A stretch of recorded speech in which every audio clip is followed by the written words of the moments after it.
कभी कभी कानून अपराधियों को सजा देने में इतना समय लगा देता है कि इंसान का भरोसा ही टूटने लगता है। लेकिन सोचो, अगर एक सीधा साधा आदमी अपने परिवार को बचाने के लिए खुद ही एक हथियार उठा ले तो क्या होगा। एक ऐसा इंसान जो लोगों की जान बचाने का काम करता था, अगर वही मौत बांटने निकल पड़े तो हालात कितने खतरनाक हो सकते हैं। आज की कहानी एक ऐसे डॉक्टर की है जिसकी शांत जिंदगी एक रात में पूरी तरह बर्बाद हो जाती है और फिर शुरू होता है बदले का ऐसा खेल जहां दया की कोई जगह नहीं बचती। So with all that said, चलिए जल्दी से स्टार्ट करते हैं आज की इस अमेजिंग स्टोरी को। Hollywood silver screen presenting face of. इस कहानी की शुरुआत शिकागो शहर की एक ठंडी और अंधेरी रात से होती है। सड़क पर तेज रफ्तार से दौड़ती पुलिस की गाड़ी सीधे अस्पताल की तरफ बढ़ रही थी। गाड़ी के अंदर एक घायल पुलिस ऑफिसर जिंदगी और मौत के बीच झूल रहा था। उसे गोली लगी थी और उसकी हालत हर सेकंड बिगड़ती जा रही थी। अब जैसी गाड़ी अस्पताल पहुंचती है, वहां पर मौजूद स्टाफ तुरंत उसको ऑपरेशन थिएटर की तरफ ले जाता है। पूरा अस्पताल अचानक से अफरा तफरी में बदल चुका था। एक नर्स तेजी से डॉक्टर पॉल को बुलाने दौड़ती है क्योंकि पूरे अस्पताल में वही सबसे बेहतरीन सर्जन माना जाता था। लेकिन किस्मत शायद उस पुलिस ऑफिसर का साथ छोड़ चुकी थी। पॉल ऑपरेशन शुरू कर पाता उससे पहले ही ऑफिसर ने दम तोड़ दिया। अगली सुबह माहौल पूरी तरह बदल चुका था। पॉल अपने परिवार के साथ आराम से नाश्ता कर रहा था। उसकी पत्नी लूसी और बेटी जॉर्डन उसके साथ बैठी थी। तभी खुश होते हुए जॉर्डन ने बताया कि उसे न्यूयॉर्क के एक बेहद अच्छे कॉलेज में एडमिशन मिल गया है। ये सुनते ही पूरा परिवार खुशी से झूम उठा। इसके बाद सभी लोग जॉर्डन का फुटबॉल मैच देखने निकल गए। मैच खत्म होने के बाद उन्होंने बाहर जाकर साथ में खाना खाने का प्लान बनाया। पॉल का भाई फ्रैंक भी वहां पर आने वाला था। रेस्टोरेंट के बाहर फ्रैंक ने मजाक मजाक में पॉल से कुछ पैसे उधार मांगे। पॉल बिना सोचे तुरंत मान गया। तभी फ्रैंक हंसते हुए बोला कि आखिर तू अमीर आदमी है, तेरे लिए ये कोई बड़ी बात नहीं है। उनकी ये बातचीत पास में खड़े एक वेले कर्मचारी ने भी सुनी। अब उसी दौरान उसको ये भी पता चल गया कि रात में पूरा परिवार घर से बाहर रहने वाला है। लालच उसके दिमाग में उसी वक्त पैदा हो चुका था। जब वो उनकी गाड़ी पार्क करने गया तो उसने चुपके से कार के नेविगेशन सिस्टम से उनके घर का पता निकाल लिया। उधर शाम के समय पॉल का परिवार उसके जन्मदिन को खास बनाने की तैयारी कर रहा था। सभी लोग बाहर जाने के लिए तैयार हो ही रहे थे कि तभी पॉल के फोन पर अस्पताल से एक इमरजेंसी कॉल आता है। किसी मरीज की हालत बेहद गंभीर थी। डॉक्टर होने के नाते पॉल के पास जाने के अलावा और कोई विकल्प नहीं था। वो तुरंत अस्पताल के लिए निकल गया। वहीं लूसी और जॉर्डन घर के लिए कुछ सामान लेने मार्केट चले गए, लेकिन उन्हें बिल्कुल अंदाजा नहीं था कि कोई पहले से ही उन पर नजर रख रहा है। जब माँ बेटी शॉपिंग करके वापस लौटी तो उनके घर के बाहर एक संदिग्ध वैन खड़ी थी। हालांकि उन्होंने इस बात पर ज्यादा ध्यान नहीं दिया। घर में घुसते ही जॉर्डन ऊपर अपने कमरे में चली गई ताकि अपनी दोस्त से बात कर सके। वहीं लूसी किचन में जाकर पॉल के लिए जन्मदिन का केक तैयार करने लगी। घर में सब कुछ नॉर्मल लग रहा था, लेकिन उन्हें जरा सा भी एहसास नहीं था कि अंधेरे में कुछ लोग पहले से ही उनके घर के अंदर छिपे बैठे हैं। कुछ देर के बाद तेज हवा की वजह से कुछ कागज उड़ने लगते हैं। लूसी उन्हें उठाने के लिए खिड़की के पास जाती है। तभी उसकी नजर फर्श पर पड़े मिट्टी भरे पैरों के निशानों पर पड़ती है। ये देखकर उसका दिल घबरा जाता है। उसे तुरंत एहसास हो जाता है कि घर में कोई घुस आया है। डर के मारे उसने तुरंत ऊपर मौजूद जॉर्डन को जोर से आवाज लगाई, लेकिन तब तक बहुत देर हो चुकी थी। एक आदमी पहले ही जॉर्डन के बाथरूम में छिप चुका था। अब जैसे ही वो कमरे से बाहर निकली, उस आदमी ने पीछे से उसको पकड़ लिया। असल में उनके घर में 3 हथियारबंद चोर घुस चुके थे। उन्होंने लूसी को धमकाते हुए कहा कि अगर उसने चुपचाप घर का सामान उनके हवाले कर दिया तो वो किसी को नुकसान नहीं पहुंचाएंगे। डर के मारे लूसी ने उन्हें तिजोरी तक पहुंचा दिया और उन्होंने वहां पर रखा सारा पैसा निकाल लिया। उधर 2 आदमी जॉर्डन को पकड़कर बैठे हुए थे। तभी उनमें से एक आदमी रस्सी लेने के लिए कमरे से बाहर चला गया और अपना चाकू टेबल पर ही छोड़ गया। अब कमरे में सिर्फ जॉर्डन और दूसरा अपराधी मौजूद थे। जवान लड़की को अकेला देखकर उस आदमी की नीयत खराब हो गई। वो धीरे धीरे जॉर्डन के करीब आने लगा और उसे गलत तरीके से छूने की कोशिश करने लगा। जॉर्डन डर के मारे कांपने लगी। लेकिन तभी उसका साथी वापस कमरे में आ गया और उसने तुरंत उसको रोक दिया। उन दोनों बदमाशों के बीच बहस इतनी बढ़ गई कि कुछ पल के लिए उनका ध्यान जॉर्डन से हट गया। बस यही मौका देखकर जॉर्डन ने तुरंत टेबल पर रखा चाकू उठाया और पूरी ताकत से उनमें से एक आदमी पर हमला कर दिया। अचानक हुए इस वार से वो बदमाश दर्द में चिल्ला उठा, लेकिन इससे पहले कि जॉर्डन वहां से भाग पाती, दूसरा आदमी गुस्से में उसके ऊपर टूट पड़ा और उसने जॉर्डन को जोर से पकड़कर जमीन पर पटक दिया। उसी समय लूसी भी भागते हुए कमरे के अंदर पहुंच गई। अब जैसे ही उसने अपनी बेटी को जमीन पर गिरा हुआ देखा, उसका डर तुरंत गुस्से में बदल गया। उसने पास रखा गर्म पानी सीधा उस बदमाश के चेहरे पर फेंक दिया और जोर से जॉर्डन को वहां से भागने के लिए कहा, लेकिन इस अफरा तफरी ने चोरों के लीडर को पूरी तरह बौखला दिया। उसका चेहरा गुस्से से लाल हो चुका था। बिना एक पल गवाए उसने बंदूक निकाली और माँ बेटी पर गोलियां चला दी। उधर उसी वक्त अस्पताल में पॉल एक बेहद मुश्किल सर्जरी में व्यस्त था। तभी अचानक उसको खबर मिलती है कि 2 महिला मरीजों को गंभीर हालत में अस्पताल लाया जा रहा है। उनकी हालत बेहद नाजुक थी। ये सुनते ही पॉल तुरंत ऑपरेशन थिएटर से बाहर निकला और उन मरीजों को देखने जाने लगा, लेकिन अस्पताल के स्टाफ ने उसको रोक दिया और फिलहाल उस केस से दूर रहने को कहा। पॉल को समझ नहीं आया कि आखिर ऐसा क्यों किया जा रहा है, लेकिन जब उसे पूरी सच्चाई पता चली तब तक बहुत देर हो चुकी थी। अस्पताल के एक कमरे में उसकी पत्नी लूसी की लाश पड़ी थी और दूसरी ओर उसकी बेटी जॉर्डन जिंदगी और मौत के बीच ऑपरेशन टेबल पर संघर्ष कर रही थी। अपनी पत्नी को उस हालत में देखकर पॉल पूरी तरह टूट गया। उसकी आंखों के सामने सब कुछ बिखर चुका था। कुछ देर के बाद डिटेक्टिव रेन और जैक्सन वहां पर पहुंचे। उन्होंने पॉल से घटना के बारे में कुछ सवाल पूछे और भरोसा दिलाया कि अपराधियों को जल्द पकड़ लिया जाएगा। तभी एक नर्स ने आकर बताया कि जॉर्डन की सर्जरी सफल रही। वो जिंदा तो बच गई थी, लेकिन फिलहाल वो कोमा में थी। दिन बीतते गए, लेकिन पुलिस के हाथ कोई बड़ा सुराग नहीं लगा। धीरे धीरे पॉल के अंदर गुस्सा और बेचैनी बढ़ने लगी। उसको लगने लगा था कि सिस्टम कभी उसके परिवार को इंसाफ नहीं दिला पाएगा। आखिरकार एक दिन वो खुद पुलिस स्टेशन पहुंच गया ताकि डिटेक्टिव से सीधी बात कर सके, लेकिन वहां पहुंचकर उसने देखा कि रेन और जैक्सन एक साथ कई खतरनाक मामलों में उलझे हुए थे। उस पल पॉल को एहसास हो गया कि उसका केस भी बाकी फाइलों की तरह बस सिस्टम में दबकर रह जाएगा। अब उसी शाम जब वो ट्रेन स्टेशन से बाहर निकल रहा था, तभी उसकी नजर 2 गुंडों पर पड़ती है जो एक लड़की को जबरदस्ती परेशान कर रहे थे। पॉल ने हिम्मत करके उन्हें लड़की को छोड़ देने के लिए कहा, लेकिन ये सुनते ही वो दोनों बदमाश उस पर ही टूट पड़े। उन्होंने सड़क पर ही पॉल को बुरी तरह पीटना शुरू कर दिया। उस दिन पहली बार पॉल ने महसूस किया कि इस शहर में शरीफ आदमी की कोई कीमत नहीं बची है। अगले दिन वो एक हथियार की दुकान पर पहुंचा।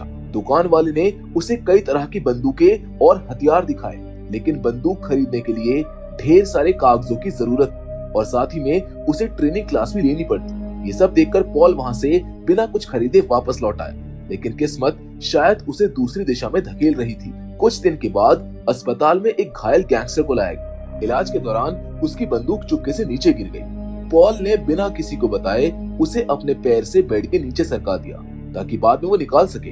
रात को घर पहुंचने के बाद उसने पहली बार उस बंदूक को चलाने की कोशिश की, लेकिन गोली दीवार से टकराकर लगभग उसी की तरफ लौट आई। ये देखकर उसे एहसास हुआ कि सिर्फ गुस्सा काफी नहीं है, उसे सही तरीके से हथियार चलाना भी सीखना होगा। इसके बाद पॉल अपने खाली समय में लगातार बंदूक चलाने की वीडियोस देखने लगा। वो रोज अकेले जाकर प्रैक्टिस करता। धीरे धीरे उसका निशाना पहले से बेहतर होता गया। अब उसके अंदर का डर खत्म होने लगा था। एक दिन पॉल को आईसीयू में बुलाया गया। डॉक्टरों ने उसको बताया कि जॉर्डन की हालत लगातार बिगड़ती जा रही है। अपनी बेटी को मशीनों के सहारे जिंदगी से लड़ते देखकर पॉल के अंदर कुछ टूट गया। उसको एहसास हुआ कि जिन अपराधियों ने उसका घर उजाड़ा था वो आज भी खुलेआम घूम रहे हैं, जबकि उसकी बेटी मौत से लड़ रही है। उसी पल उसके अंदर का सीधा साधा डॉक्टर खत्म हो गया। अब वो सिर्फ एक बाप था जो हर कीमत पर इंसाफ चाहता था। उस रात पॉल ने अपनी बंदूक लोड की, एक काली हुडी पहनी और पहली बार शिकागो की अंधेरी सड़कों पर शिकार की तलाश में निकल पड़ा। जहां कुछ देर के बाद उसने देखा कि 2 आदमी एक महिला से उसकी कार छीनने की कोशिश कर रहे हैं। पॉल तुरंत पास की एक गाड़ी के पीछे छिप गया और निशाना साध कर गोली चला दी। गोली सीधे कार चुराने वाले ड्राइवर को जा लगी, लेकिन उसी दौरान टूटे कांच का एक टुकड़ा पॉल के हाथ में धंस गया और उसका खून बहने लगा। तभी दूसरा बदमाश कार से बाहर निकला और उसने अंधाधुंध फायरिंग शुरू कर दी। पॉल तेजी से गाड़ी के पीछे छुपकर खुद को बचाने लगा। सही मौका मिलते ही उसने दूसरी गोली चलाई और इस बार गोली सीधे उस अपराधी के माथे के बीचों बीच लगी। लेकिन पॉल को ये नहीं पता था कि पास खड़ी एक महिला ये सब अपने फोन में रिकॉर्ड कर चुकी है। दोनों अपराधियों को मारने के बाद उसने उस महिला को वहां से भागने के लिए कहा और खुद तुरंत वहां से निकल। सबसे पहले उसने अपनी खून लगी हुडी डस्टबिन में फेंकी और फिर ट्रेन पकड़कर घर लौट आया। जिंदगी में पहली बार किसी की जान लेने के बाद उसका दिमाग पूरी तरह उलझ चुका था। पूरी रात उसको नींद नहीं आई। कुछ समय के बाद डिटेक्टिव रेन और जैक्सन उस महिला का बयान लेने पहुंचे जिसकी जान बचाई गई। वो महिला उस रहस्यमय हुडी वाले आदमी की बेहद शुक्रगुजार। उसने पुलिस को वो वीडियो भी दिखाई जो उसने रिकॉर्ड की थी। उसके मुताबिक वो आदमी बेहद खतरनाक था, लेकिन उसने उसकी जान बचाई थी। और अच्छी बात ये थी कि वीडियो में एक बार भी पॉल का चेहरा साफ दिखाई नहीं दिया। हालांकि पुलिस की नजर एक खास चीज पर जरूर गई। वीडियो में हुडी वाला आदमी अपने घायल हाथ का इस्तेमाल अजीब तरीके से कर रहा था। जल्द ही ये वीडियो पूरे इंटरनेट पर वायरल हो गई। पॉल ने भी इसको देखा। हैरानी की बात ये थी कि लोग उस नकाबपोश आदमी की तारीफ कर रहे थे। कमेंट्स में लोग उसको हीरो बता रहे थे। ये सब पढ़ते पढ़ते पॉल के अंदर का गिल्ट धीरे धीरे खत्म होने लगा। अब लोग उसे एक नए नाम से बुलाने लगे, ग्रिम रीपर। अगले दिन अस्पताल में पॉल एक छोटे बच्चे की सर्जरी कर रहा था जिसे गोली लगी थी। प्यार से बात करने पर बच्चे ने बताया कि उसको गोली मारने वाला एक लोकल गैंगस्टर था जिसे इलाके में आइसक्रीम मैन के नाम से जाना जाता था। पॉल ने किसी तरह उसका ठिकाना ढूंढ निकाला। उसी रात वो अस्पताल की लॉन्ड्री से एक नई हुडी चुराकर वहां पर पहुंच गया। कुछ देर के बाद उसे आइसक्रीम मैन सड़क किनारे आराम से बैठा मिला। पॉल ने बिना कोई चेतावनी दिए सीधे उस पर गोली चला दी और वहां से भाग निकला। जब पुलिस वहां पर पहुंची तो उन्हें फिर वही कहानी सुनने को मिली। एक हुडी पहने आदमी आया और अपराधी को मारकर गायब हो गया। लेकिन इस बार डिटेक्टिव रेन को एक अजीब बात समझ आई। उसने देखा कि आसपास खेल रहे बच्चे शूटिंग की एक्टिंग करते समय अपना लेफ्ट हैंड इस्तेमाल कर रहे थे। तभी उसको याद आया कि वीडियो में भी ग्रिम रीपर अपना बाया हाथ ज्यादा इस्तेमाल कर रहा था। अब पुलिस को यकीन हो गया था कि ये आदमी वही रहस्यमय आदमी है जो अपराधियों को निशाना बना रहा था। कुछ ही घंटों में ये खबर पूरे शहर में फैल गई। दूसरी ओर पॉल टीवी पर ये सब देखकर अंदर ही अंदर संतुष्टि महसूस कर रहा था। उसको लगने लगा था कि अब वो सच में अपराधियों को खत्म कर सकता है। लेकिन तभी एक और बड़ा मोड़ आया। कुछ दिनों के बाद इमरजेंसी में एक घायल आदमी को लाया गया। उसे कई गोलियां लगी थी। अब जैसे ही पॉल ने उसका इलाज शुरू किया उसने पहचान लिया कि वो कोई और नहीं बल्कि मिगेल है। ऑपरेशन के दौरान पॉल ने उसके हाथ में अपनी घड़ी देखी, वही घड़ी जो उसके घर पर हुई लूट के दौरान चोरी हुई। अब उसको यकीन हो चुका था मिगेल उन्हीं अपराधियों में से एक था जिन्होंने उसकी जिंदगी बर्बाद कर दी थी। पॉल ने ऊपर से उसे बचाने की पूरी कोशिश की, लेकिन सर्जरी के बीच में ही मिगेल मर गया। मौका मिलते ही पॉल ने बड़ी चालाकी से मिगेल का फोन एम्बुलेंस से चुरा लिया। उसने मर चुके अपराधी की उंगलियों का इस्तेमाल करके उस फोन को अनलॉक किया और चुपचाप वहां से निकल गया। अपने ऑफिस में पहुंचने के बाद वो बहुत देर तक उस फोन में मौजूद तस्वीरें और मैसेजेस खंगालता रहा। तभी उसकी नजर एक ऐसी फोटो पर पड़ी जो उसी रात खींची गई थी जब उसके घर पर हमला हुआ था। थोड़ा और खोजने पर उसको एक शराब के गोदाम की तस्वीर मिली जहाँ चोरी का सामान बेचा जाता था। अब पॉल को यकीन हो चुका था कि ये जगह उसे असली अपराधियों तक पहुंचा सकती है। रात होते ही पॉल ने एक बार फिर से अस्पताल की लॉन्ड्री से हुडी उठाई और चेहरा छुपाकर उस स्टोर तक पहुंच गया। अंदर जाकर उसने खुद को मिगेल का दोस्त बताया, लेकिन दुकान के मालिक की नजर उसकी हुडी पर लगे अस्पताल के बैच पर पड़ गई। उसे कुछ शक हुआ और उसने चुपके से फिश नाम के एक गैंगस्टर को मैसेज भेज दिया, जिसके बाद वो बहाना बनाकर पीछे रखी बंदूक लेने चला गया। लेकिन इस बार पॉल पूरी तरह तैयार था। उसने सामने लगे शीशे में दुकानदार की हर हरकत देख ली थी। पॉल ने तुरंत बंदूक निकालकर उसका सिर पकड़ लिया और उससे चोरी का सामान दिखाने को कहा। तभी अचानक दरवाजा खुलता है और फिश वहां पर पहुंच जाता है। उसने आते ही पॉल पर गोली चलानी शुरू कर दी, लेकिन पॉल तो पहले से ही कमरे में उसे अंदर आते हुए देख चुका था। इसी वजह से फिश की पहली गोली सीधा दुकानदार को चलेगी। अगले ही पल वहां पर गोलियों की बारिश शुरू हो गई।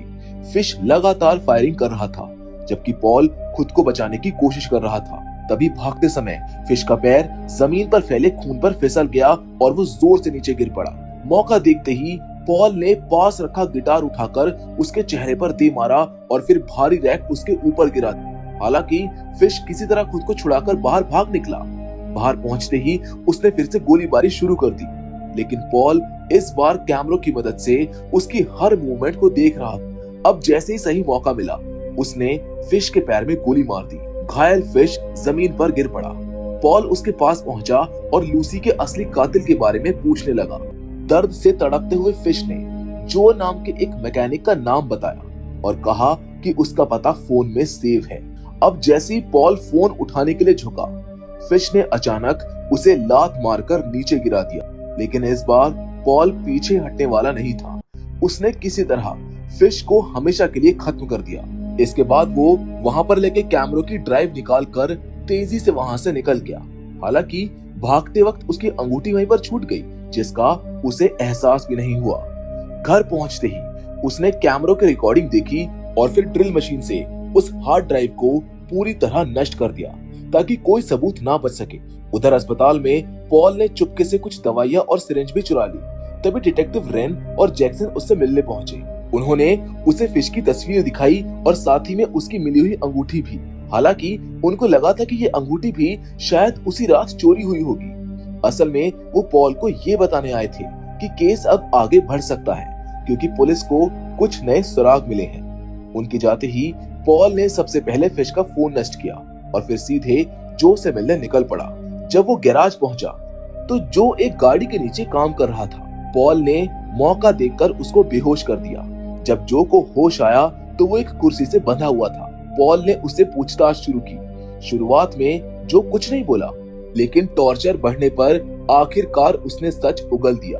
उसने बताया कि लूसी को मारने वाला आदमी नॉक्स था और उसके पास पहुंचना बेहद मुश्किल है। पॉल ने ऊपर से उसका शुक्रिया अदा किया और उसे खोलने का नाटक किया, लेकिन जैसे ही वो बाहर निकलने लगा, उसने एक चेन खींच दी और अगले ही पल ऊपर टंगी भारी कार सीधा जो के ऊपर आ गिरी और उसकी मौके पर ही मौत हो गई। अब इसी बीच अस्पताल में जॉर्डन के पास बैठा पॉल टीवी पर खबरें देख रहा होता है। अब शहर में कई लोग ग्रिम रीपर की स्टाइल में अपराधियों को मारने लगे। लोग उसको एक खतरनाक हीरो की तरह देखने लगे थे। तभी अचानक पॉल के फोन पर कॉल आता है। दूसरी ओर नॉक्स था। उसने पॉल को 30 मिनट के अंदर एक क्लब में मिलने को कहा। पॉल तुरंत वहां पर पहुंच गया। नॉक्स ने उसे बाथरूम में आने को कहा और जैसे ही पॉल अंदर गया, उसे फोन की रिंग सुनाई दी। लेकिन जब वो फोन तक पहुंचा तो वहां पर कोई नहीं था और तभी अचानक चारों तरफ से गोलियां चलने लगी। पॉल तुरंत नीचे झुक गया और जवाबी फायरिंग शुरू कर दी। अफरा तफरी के बीच उसकी एक गोली सीधे नॉक्स को जा लगी। इसके बाद पॉल भीड़ और अंधेरे का फायदा उठाकर वहां से निकल गया। कुछ ही देर के बाद पुलिस सीधे अस्पताल पहुंच गई। वहां पर मौजूद एक नर्स ने दावा किया कि उसने शूटर को देखा है, लेकिन असल में वो नॉक्स का आदमी था, जिसने जानबूझकर पुलिस को झूठा हुलिया बताया। इसके बाद डिटेक्टिव्स तुरंत पॉल के ऑफिस पहुंचे, लेकिन पॉल वहां पर नहीं था। वो अस्पताल के एक दूसरे कमरे में छिपकर खुद का इलाज कर रहा था। इसके बाद वो घर पहुंचा, जहां पर उसका भाई फ्रैंक पहले से उसका इंतजार कर रहा था। अब जैसे उसने पॉल को देखा, वो गुस्से में उस पर चिल्लाने लगा। दरअसल फ्रैंक को अब सच्चाई पता चल चुकी थी।